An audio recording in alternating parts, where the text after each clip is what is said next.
Chapter 8.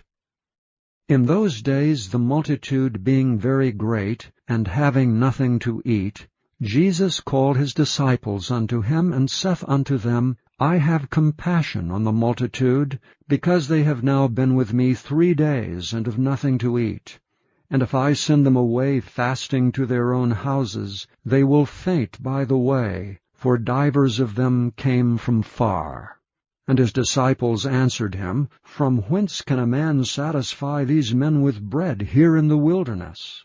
And he asked them, How many loaves have ye? And they said, 7. And he commanded the people to sit down on the ground. And he took the 7 loaves, and gave thanks, and brake, and gave to his disciples to set before them. And they did set them before the people. And they had a few small fishes, and he blessed and commanded to set them also before them. So they did eat and were filled, and they took up of the broken meat that was left 7 baskets. And they that had eaten were about 4,000, and he sent them away. And straightway he entered into a ship with his disciples, and came into the parts of Dalmanutha. And the Pharisees came forth and began to question with him, seeking of him a sign from heaven, tempting him. And he sighed deeply in his spirit, and saith, Why doth this generation seek after a sign? Verily I say unto you, there shall no sign be given unto this generation.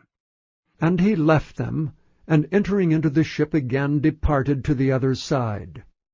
Now the disciples had forgotten to take bread, neither had they in the ship with them more than 1 loaf. And he charged them, saying, Take heed, beware of the leaven of the Pharisees, and of the leaven of Herod.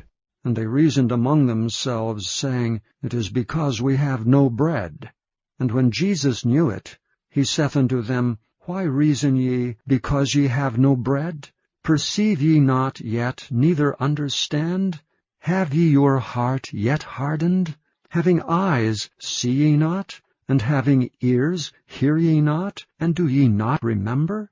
When I brake the 5 loaves among 5,000, how many baskets full of fragments took ye up?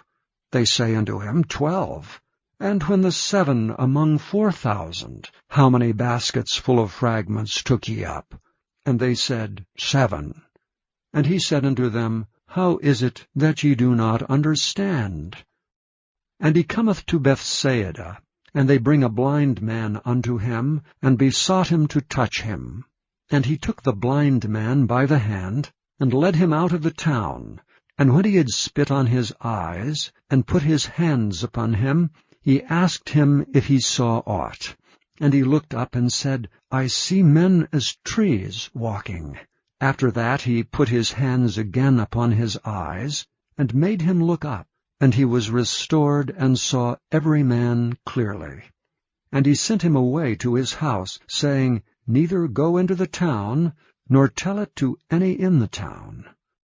And Jesus went out, and his disciples, into the towns of Caesarea Philippi. And by the way he asked his disciples, saying unto them, Whom do men say that I am? And they answered, John the Baptist, but some say Elias, and others one of the prophets. And he saith unto them, But whom say ye that I am? And Peter answereth and saith unto him, Thou art the Christ.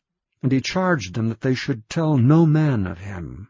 And he began to teach them that the Son of Man must suffer many things, and be rejected of the elders, and of the chief priests and scribes, and be killed, and after 3 days rise again.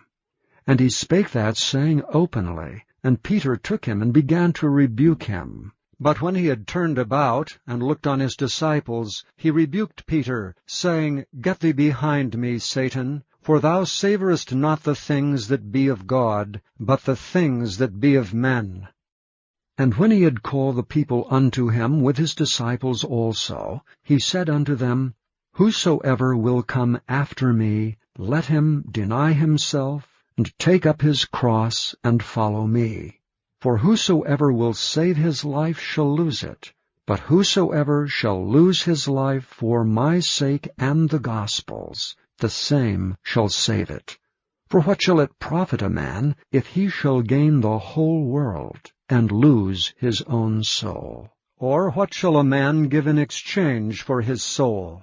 Whosoever therefore shall be ashamed of me, and of my words in this adulterous and sinful generation, of him also shall the Son of Man be ashamed, when he cometh in the glory of his Father with the holy angels.